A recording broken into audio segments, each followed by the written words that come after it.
This week, our beautiful sun is activating gate 17 in the I Ching and Gene Keys. This frequency is activating a genetic codon within all of us that is stimulating our consciousness field theme for the next 6 days. The transformational path of this frequency moves from opinion to the highest frequency of oneness, and it's via far-sightedness. This frequency is related to how we see the world, the I in our consciousness field. Our perception of our world is related to 3 stages of our imprinting from our childhood. 0 to 7 is our physical development. 7 to 14 is our emotional patterns. 14 to 21 is our mind's development, our thought patterns, our psychology. The 17th transformational path is about how the architecture of our mind is built in the 3rd phase, 14 to 21, teenage cycle. The shadow of the 17th I Ching, Gene Key, is called opinion, and those with strong opinions might object to that. You may ask, how is having an opinion a shadow? What is wrong with having an opinion? Well, it's not about having an opinion. It's more about being trapped by your opinion or being a victim by your opinion. We often look at opinions as though they define us. We say, this is my opinion, in my opinion. In the shadow frequency, opinions define us. But they really aren't who we are because they could change in any moment. Our strongest opinions get weaved with our worldview that gets formed around a wound experience from early childhood.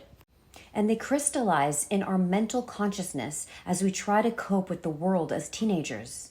The dilemma of the 17th shadow is politics. By politics, I'm not referring to government. I'm referring to internal, the way in which the shadow mind works. Our shadow mind works by taking sides. It takes on a limited view, and it does this because of an emotional insecurity. And this is the reason there is division in the world. This is what leads to left and right, Democrat, Republican, conservative, liberal, and so on, which leads to politics. And it could be emotional politics, sexual politics, intellectual politics. The intellectual mind is always political, and the political mind is always defensive. It has an investment of feeling safe through its opinions. And when it's challenged, it hardens further into the wound of that opinion. Look at the views you hold about the world. Is it lopsided, or can you view it with equanimity? Think about something that concerns you in the life. Is there a should in it? Is there this should be like this? This may be uncomfortable, but your opinion often is the first stage of your denial of what is, the way things actually are. Only when you're able to see through the structure of your opinion and your worldview can transformation happen.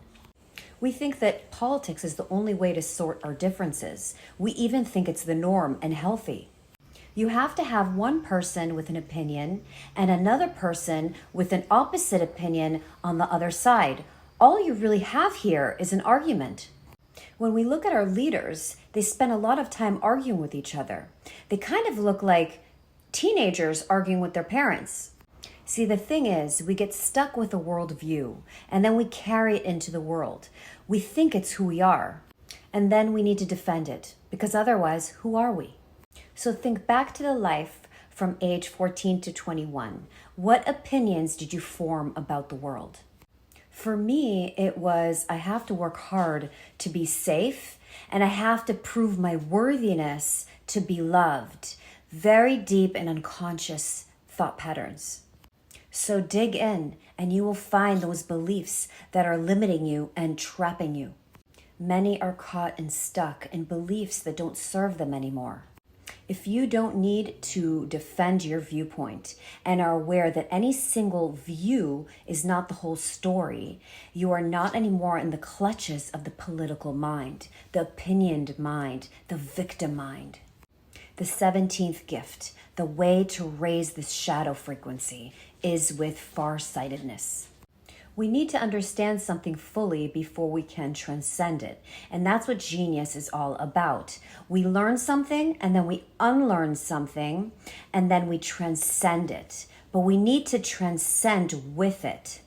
So when you come across someone who has strong opinions, you understand them deeply because you unraveled from your strong opinions. You have compassion for them.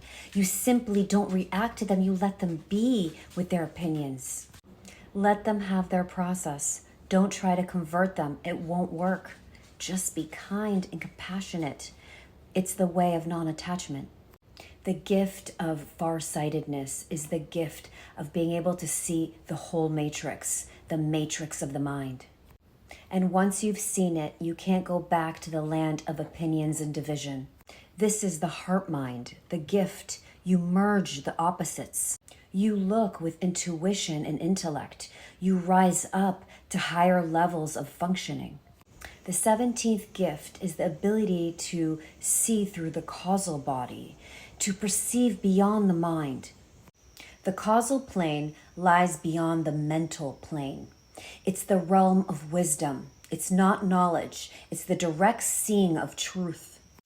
You perceive truth through your whole body. This is where revelations come from, insights, breakthroughs, downloads, clarity, wisdom, satoris.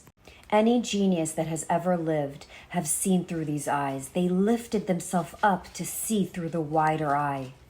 As you drop your fixed views and opinions, your cells will open you up to your higher mind, higher realms, and higher truths. Our consciousness then expands, and we see beyond the world that's in front of us, and we see through the hologram.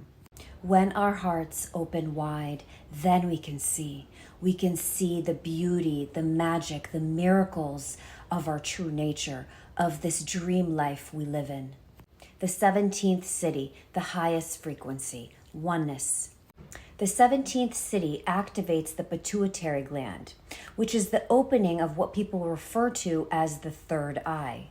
It's when we transcend the dualistic view of our senses. It's the third transcendence of the whole.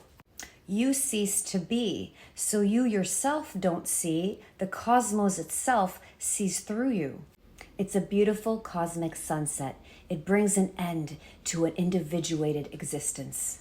I empower you this week to create space, get to higher awareness, notice your thoughts, feel all the sensations fully that come up in the body.